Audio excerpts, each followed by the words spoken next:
Marina, em relação à questão de divergências, né? A gente sabe que a GO, ela é a especialidade que despenca divergências na literatura, né? Se a gente for pegar, assim, o Ministério da Saúde, às vezes, dependendo do tema, né? Vai dizer uma coisa, a sociedade vai dizer outra coisa, e se a gente for pegar um livro, talvez vai dizer outra coisa também, né? Sim. Então, como driblar essas divergências na literatura na hora da prova? Eu acho que é uma coisa que é bem importante a gente falar isso, porque a gente não quer que isso aconteça. Eu vou dizer que eu sou uma pessoa que eu me incomodo com as divergências da literatura de GO. E eu sei que os nossos alunos também não gostam. Eles dizem, poxa, mas se decidam, é tal coisa ou é tal coisa? Mas, infelizmente, a gente tem que conviver com isso. Como que a gente faz para driblar, né, dependendo da instituição que a gente está fazendo prova? Olha, eu acho que... Eu vou ser bem sincera, eu acho quase impossível a gente conseguir driblar de tudo, porque a gente não consegue, que é especialista. Quanto mais uma pessoa que tá aí terminando a faculdade ou prestando tua residência e trabalhou um tempo. Mas a gente sabe, assim, quais são os principais pilares, né, de literatura mais forte que tem essas divergências. E acho que talvez a grande dica você tem um local onde você realmente gostaria de entrar? Então, por um exemplo, eu quero muito fazer Unifesp, ou eu quero muito fazer Federal do Rio Grande do Sul.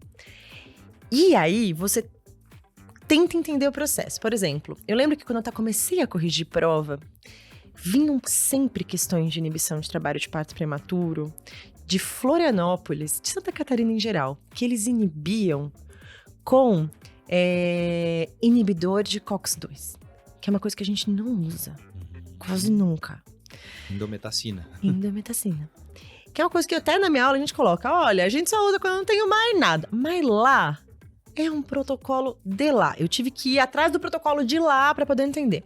Então talvez seja uma maneira daí eles priorizarem as pessoas que estão ali, entendeu? Então cai aquilo sempre, porque sabe que só a galera de lá vai acabar colocando. Então sim, deve ser por isso, eu acho.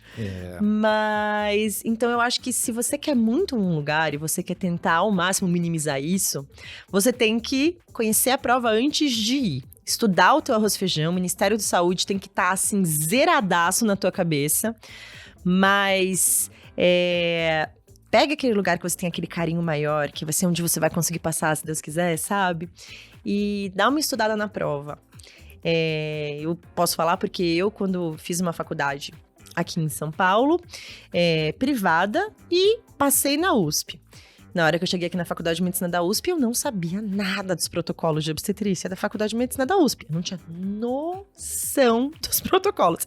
E é um dos lugares que tem mais polêmicas em relação ao protocolo individual.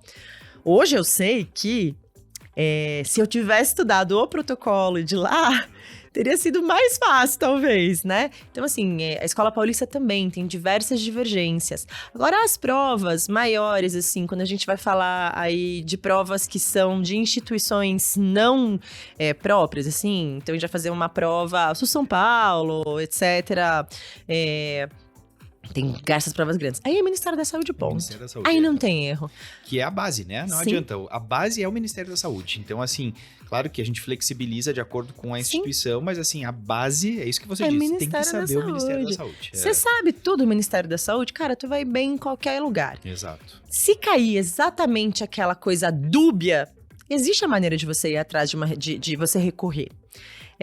Porque o Ministério da Saúde bibliografia de todas as provas. Isso, exatamente. Mas sim, existe essas pegadinhas. E saber também o que cada instituição gosta, né, de cobrar, assim. Por exemplo, se você pegar a USP, né, a prova de obstetrícia da USP é 100% retirada do Zugaib, né? Uhum. A gente sabe que... Sim, é o protocolo assistencial da Faculdade de Medicina. Exatamente, e vai ter algumas coisas que vão divergir do Ministério da Saúde. Por exemplo, se você pegar a avaliação de bacia obstétrica, o Ministério da Saúde, a Organização Mundial da Saúde dizem pra gente não fazer mais esse tipo de avaliação, né, que isso se tornou obsoleto. no Zugaib está escrito que faz parte da avaliação, que é uma coisa importante. Então, você tem que flexibilizar de acordo com o local onde você vai prestar a prova. Né? A gente sabe que lá eles gostam muito de imagem e eles gostam muito de mecanismo de parto. Então, aparece uma imagem de um bebê e... eu achei essa questão muito bem feita, sério. Essa questão, juro por Deus, eu aplaudo. Mas foi muito difícil. Se eu estivesse prestando prova, se eu não fosse professora, eu não estivesse corrigindo sem estresse, tá beleza. Mas, Jader, tinha uma bacia e eles colocaram... A gente tá acostumado a falar de variedade de posição com a sínfise pública colocada pra cima, né? Eles colocaram a bacia ao contrário e o bebê por cima.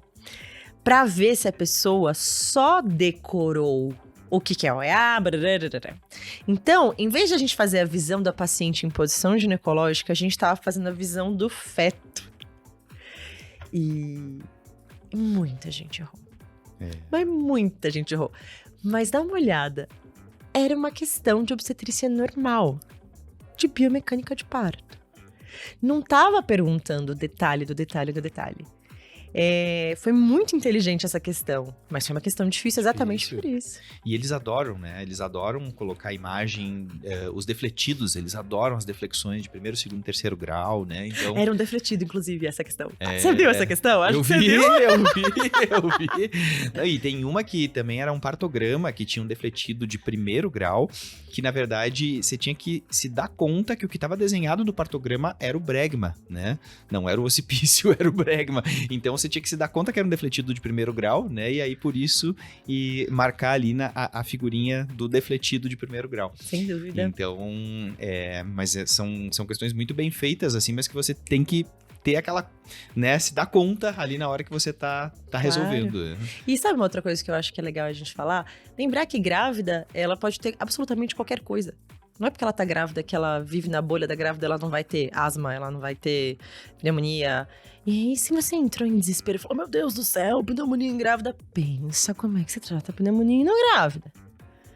Olha, raciocina, pensa, não desespera, porque médico tem medo quando vê na questão grávida, ou quando vê uma grávida na frente, até ginecologista precisa ter medo de grávida às vezes, né, Jader? Aí, na prova, não entra em desespero.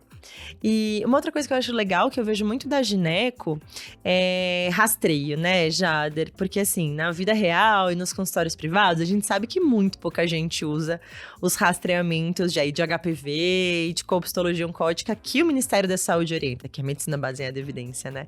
Então eu vejo também que, bom, você dá essa aula incrivelmente, né? Que eu acho que quem não sabe rastreio de câncer de colo do útero e como que funciona o HPV, não dá pra ir pra nenhuma prova. Então, se você não sabe isso, você vai termina o videocast e vai lá abrir a aulinha do Jader. É isso aí. A diretriz brasileira oficial tem que estar na ponta da língua. Tem que estar na ponta da língua. Não adianta querer coletar Papa Nicolau de menor de 25 anos. Exato. Não tá escrito na diretriz. Mas na prática todo mundo coleta. Esquece a prática, você tem que seguir aquela diretriz. É exatamente aquilo. Hipertensão é igual a cesárea. Mas na prática todo mundo opera hipertensa. Tá errado. É isso aí. É isso. Tenta entender o processo. Por exemplo, eu lembro que quando eu comecei a corrigir prova, vinham sempre questões de inibição de trabalho de parto prematuro.